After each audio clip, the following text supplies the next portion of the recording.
Assalomu alaykum, hurmatli obunachilarimiz. Bizning navbatdagi zakazimiz tayyor bo'ldi.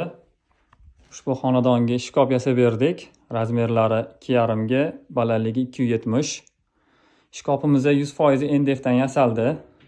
Mana bu tarafiga vishilkalar qilib berdik. Tepasiga polka, alohida. Orqa taraflariga uporlar berib qo'yganmiz. Fanerlari orqaga ketib qolmasligi uchun.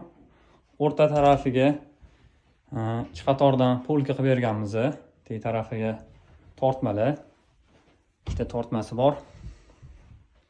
Hop, bu tarafimiz ham vishilka, tepa tarafi antersol narsalarni qo'yish uchun.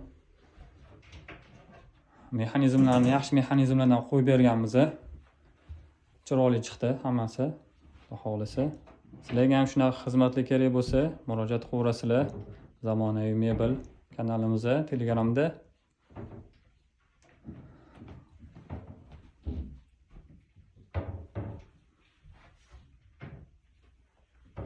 Rahmat kattakon hammalarga.